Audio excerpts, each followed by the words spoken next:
Okay, so there are a couple things we need to make sure we do when we are ready to create our stamp.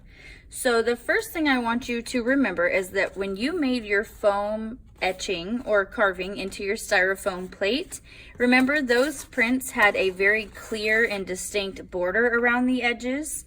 But when we make a stamp, we want the opposite thing to happen. So we just want the actual object we've drawn to be what shows up. So in this picture, I have a little frog, and as you can see, some of this background has been carved away. And then if you turn it sideways, you can see a little bit of change in the surface compared to the rest of the background. We want to focus on taking away our negative space when we are working with stamps. So all of our little details will get in there with a small tool, but then the background we want to take away because I only want my frog to show up, not my background like I did with my foam print.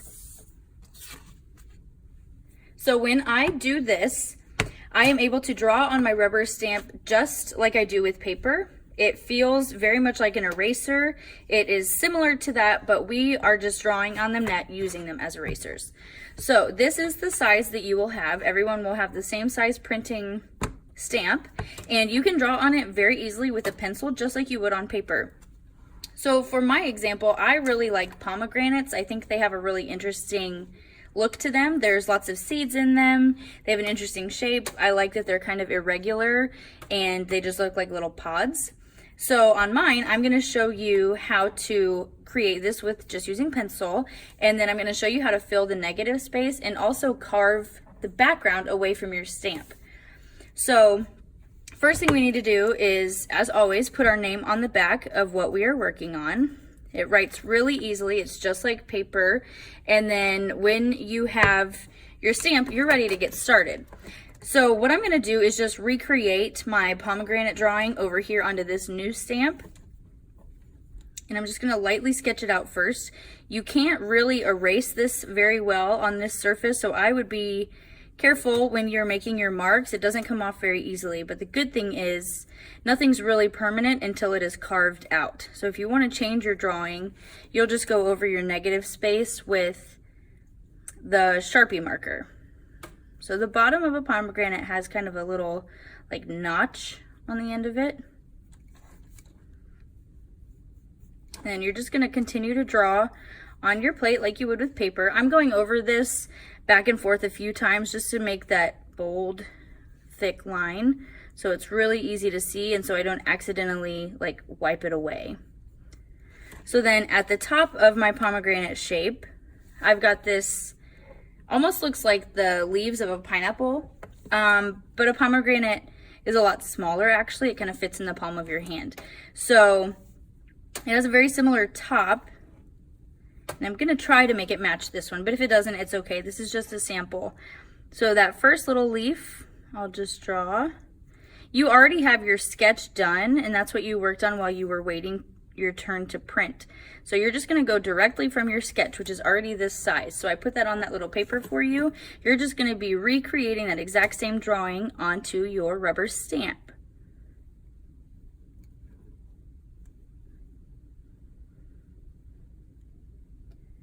All right, and then I'm gonna just create a couple more of those leaves. It's really easy to draw on. It's very soft. It's just a rubber block. Okay. Then what I want to do is do my inside details. So I am leaving this area of the rind completely blank. I don't want to draw in that because I'm also going to leave that there when I go to carve. That will be negative space for right now in the drawing, but when I go to carve, I will want to make sure I leave that there. So when we did our foam stamp or our foam printing plate, we knew that everything we drew was going to show up in the final. But now that we are doing this as the reverse method, you want to carve away everything you don't want to show up. So here, we really intentionally carved knowing that all of these lines would show up in our final print. Now it's the opposite. We take away everything that's not supposed to be there, all of our empty space, and then the drawing that we start with is what is going to show up. So I'm just going to create the other portion of that pod. And then that's enough for showing you just how it works with pencil. I'm just going to move that off to the side. When we go to fill in our negative space, it's going to be really easy to figure out what's negative space if you color it black with Sharpie first. So I'm just going to use a Sharpie marker in all of my large empty space, and then in between here where I have all of these really tiny details in between all of the seeds, I am going to use a Sharpie pen because it's a lot smaller and I can get into those little spaces easier. So I'm just going to start by outlining my drawing.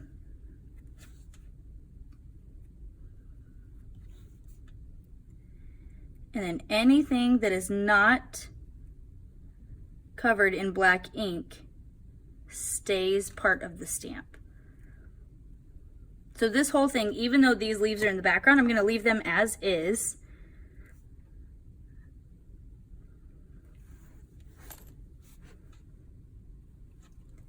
And then just continue tracing around your drawing.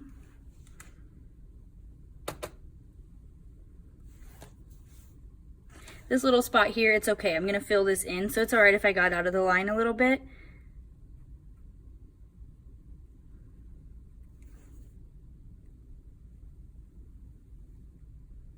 All right, so now that I have traced the outside, I need to just fill in all of my negative space. This just reminds me exactly what I need to cut out. So I'm not going to do the whole thing on video because that's just going to take too much time, but I am going to show you what we do with the negative space. So I'll just block off this corner here.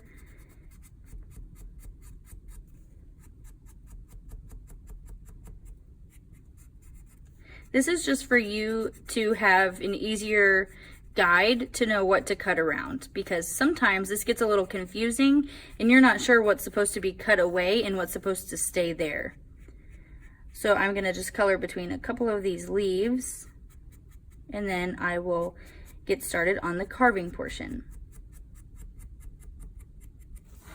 Okay, so eventually this entire thing would be blacked out except for the actual pomegranate itself. I'm also not going to do this inside line here because I want that to stay. What I would do then is fill in the negative space between each of my seeds. So I'll switch to the pen just to show you that. And then it's here in these tiny little gaps that I would fill in. So I'd go around all of my seeds really carefully. Again, I don't want to fill in this middle part. I want that to stay part of the stamp. So I just go around the seeds.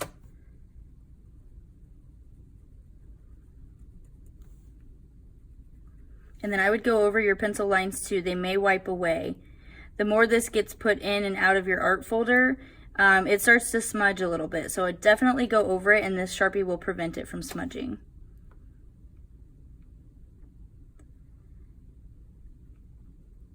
And then as you can see in each of the seeds I drew, I added these tiny little marks. These are basically just going to be a reflection because pomegranate seeds are really shiny. And the whole purpose behind doing that was just to show that it's a reflective, glossy kind of surface. All right, so that's good enough for now. But you would continue to fill all of your negative space. So I would fill in here, and I would fill in here, here, everything that does not have part of my drawing in it. The next thing I want to talk about is safety with these tools, because this is the gouging tool you're going to use. Some of them are very sharp, and it's going to be really important that you're paying close attention to what you're doing because you could hurt yourself if you are not careful. So when we are working, we always want to make sure we're holding our stamp with a firm grasp, okay? Some of these gouging tips have different sizes or shapes. They do different things. So this is your gouging tool, and then this part that screws on and off loosens and tightens. So this little blade that's in here right now, it's got a very tiny tip for small details. I can take that out, but again, I want to do that carefully. If it's not coming out easily, loosen the top a little bit more. Sometimes they get kind of stuck and you have to like wiggle it, and it should shimmy its way out. If it doesn't, sometimes the whole thing will come off and you have to kind of just wiggle it loose. So there's many pieces in there. Try to leave it on. It should wiggle out pretty easily, but if it doesn't, you can bring it to me and I will certainly try to help you get it unstuck. So these little pieces in here, if they start to fall out, go ahead and just bring it to me. I can help you put it back together. And then you'll screw the top back on, but not all the way tight. If you look down inside there, there is a ball that is silver and then 2 pieces of metal that are shaped almost like the letter C. Your tool goes inside there with this rounded edge. So some of the edges you can see have kind of this beveled angle here, and that shows that it's the sharp edge. This here that has that round edge is what goes inside your tool. So find where that little C shape separates from that ball in the center. Poke it all the way down as far as you can get it to go. It'll stop. And then you screw it tight again. And then it should be good to go. If it feels wobbly, you haven't screwed it tight enough. So I'm just going to show you on this frog sample that's already been started. So this angle here, this V shape, is a pretty good size. This is going to take out a good amount of the background or the negative space. So I'm just going to start poking it in there and gliding it out. So as you can see, this little shaving came out of the stamp, and this big deep mark that I've just put in there is what came out. So when you're doing this, you have to be very careful, because if you slip and your finger's in the way, you will cut your finger. You need to be very careful, and I would work slowly. This is not a rush, it's not a race, it's not a timed event. So as you're pushing down, if you're going straight down into the stamp, it's not going to give you the results you want. It's just going to put a lot of weird cuts in here. So you're going to kind of start at an angle and slowly glide forward with even pressure the whole way. When you get close to the edge, you'll notice it may kind of start to collapse or kind of bend out. You'll just have to be careful around those parts. Remember to keep a firm hold on your stamp and glide across. Sometimes if it doesn't want to come out, you can just pull the rest off. Then I'm going to just take a little bit more of this off. You can also turn your tool sideways a little bit and get a different kind of angle on it. So I'm going to go to my pomegranate stamp that I showed you that had that negative space, and I'm going to start with this tool because it's pretty big. There is one that I got out that is a little bit bigger, which would be good for large amounts of space you're taking out, but for the tiny details in the middle, I would use the smallest one available, which would be one just like this. So again, I'm just going to carve into the background, scoop that out, and it should kind of just flop out onto the counter. And then you're just going to keep doing this. If your carvings are too shallow, just like with your foam plate, it will not work. You're going to have lots of little bits of ink when you roll ink onto your stamp, just like you did with your foam plate and you rolled it with that brayer. Lots of little bits will pick up ink and you'll have lots of speckles around here if you don't do a very good job getting deep enough with your cuts. So I'm going to switch to the bigger one now. Looks like this. This is just going to take out more of the background, so I'm not wasting a bunch of time using the smallest tool. I screw it back on there, and then I start to scoop out large pieces, and as you can see, a larger chunk came out. Any unevenness, try to get it pretty even and uniform across the top. And again, if you need to scoop out a piece, that's fine. But large pieces are coming out now, which is good. I want to get rid of those because I want to get just the pomegranate there. When you get around the corner here, it's going to get a little tricky because this is already thinner, but you'll want to kind of look and see if your carvings seem about the same height or thickness as the stamp itself. You have to carve deeper. Otherwise, it's not going to work. It's going to be just like your foam plate. So you can turn your plate sideways. Just remember, don't ever put your finger right in front of the blade like you would with scissors or a knife. Move it off to the side. It's the safest way to hold it. And then sometimes you can kind of wiggle your tool on there if it's not wanting to glide. And then smooth out those uneven parts. If your background is getting super thin and it feels almost like paper thin, that's a good stopping point. That is probably too far. I would not recommend going that far with it. But this right here is a pretty good depth. There's still a good amount of stamp left, but you can see how much thicker the original stamp was and now it's thinner based on my carving. So then I'm going to carve the whole section at once. I would carve this entire background as it's blacked out. And then when I get into these finer details, I would switch to my tiny gouging tip. And then after you do that, remember to screw it in place, and then very carefully, remember, keep your hands off to the side. I don't want you to have your hand right in front. You will stab yourself in the hand. Very carefully, you're going to make shallow cuts around your little details. In my case, they're seeds. You can see this tiny, tiny hair-like piece that came out. And then you can see around my black carving, that line I just took out is missing. So this does great detail work, but it's very tiny and it's time consuming. So it helps to have this small tool in spaces like that. But if you're using this tiny tool in this background, you will be working on this for weeks.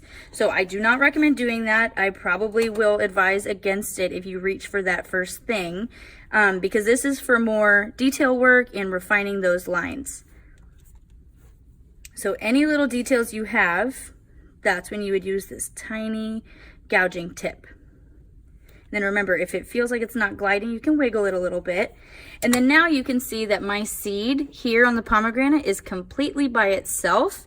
All of the rubber around it has been carved out. That's exactly what I want, because I just want the seeds to pop. Okay? So this is what it's going to look like when you're carving your stamp. Remember, everyone's going to have the same size. You'll start off by putting your name on the back, just like I did on my original. And then you will copy your drawing that you did last time right onto your stamp as closely and as carefully as you can, because you can't really erase it.